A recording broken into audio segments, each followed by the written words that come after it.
ইতিমধ্যে এই ভিডিওটা অনেকে দেখছেন, আবার অনেকে দেখেন নাই। তো যারা দেখেন নাই, আমার আসলে খুবই খারাপ লাগছে গতকাল থেকে ভিডিওটা দেখার পরে। আমার কেমন যেন খারাপ লাগতেছে।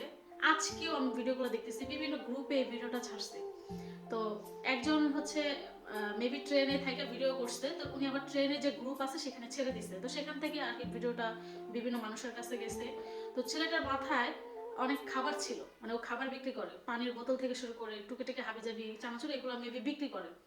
তো ছেলেটা যখন ট্রেনে উঠছিল, ট্রেনটা ওই মুহূর্তে ছেড়ে দিছে। তো ও অনেক চেষ্টা করছে নামার জন্য, কিন্তু ভারী এত বলে কিন্তু অনেক কিছু ছিল। নর্মালি আমরা যখন একটা বোতলে আমরা ব্যাগে পানি নেই, এমনিতে ভারী হয়ে যায়। তো ও বলের মধ্যে অনেকগুলো বোতল ছিল, পানির বোতল, ভরা বোতল। এটা অনেক ভারী ছিল, ও নামতে আর পারেনি, ট্রেনটা এর মধ্যে ছেড়ে দিছে। এত দ্রুত চলতেছে ট্রেনটা। তো সবচেয়ে বড় কথা, সেখানে গার্ড ছিল, ট্রেনে যে গার্ড তারা ছিল, তারপরে যে টিকিটে না কি বলে সেই লোকও ছিল। তো তারাই কিন্তু চাইলে কিছু করতে পারতো। ছেলেটা অনেকবার বলতেছে আমাকে ভিতরে নেন, আমাকে ভিতরে নেন, আবার অনেকে দাঁড়া দাঁড়া দেখতেছে, ছেলেটাকে হেল্প করতে পারতো। তো অনেকে আবার দেখতেছি ভিডিওতে বলতেছে যে আপনার মাথার বলটা ফেলে দেন, যদি না পারেন ফেলে দেন।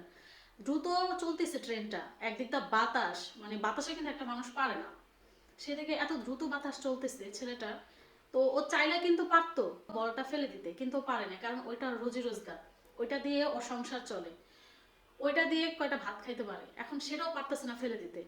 নাহলে দিবে কে? যদি ও ফেলে দেয় ওকে দিবে কে? কিন্তু যদি ও ফেলে দিত তাহলে হয়তো বা কিছুটা রক্ষা পাইতো। শেষমেশে নাকি ছেলেটা আর ধরে রাখতে পারেনি, পড়ে গেছে। আল্লাহ মাবুদ জানে যে ওর কি অবস্থা।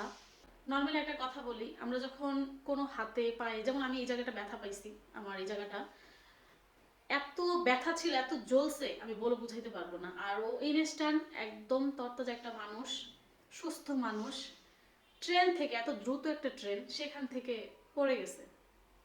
জানি না ছেলেটার কি অবস্থা, এখন পর্যন্ত কোনো আপডেট আসে নাই। আমার আসলে সত্যি খুবই খারাপ লাগতেছিল ওর জন্য। সারাদিন খালি এই চিন্তাটা মাথায় ঘুরতেছে, আল্লাহ ছেলেটা কি অবস্থা, কি হয়েছে। এখন পর্যন্ত কোনো নিউজ আসতেছে না, সব জায়গায় নিউজ কিন্তু ইনস্ট্যান্ট বের হয়ে যায়, অথচ এই ছেলেটার নিউজটা এখনো বের হইতেছে না যে ও আদৌ কি হয়েছে, কই আছে, কেমন আছে, এগুলো কোনো ভিডিও আসতেছে না বা কোনো খবরও দেখাইতেছে না।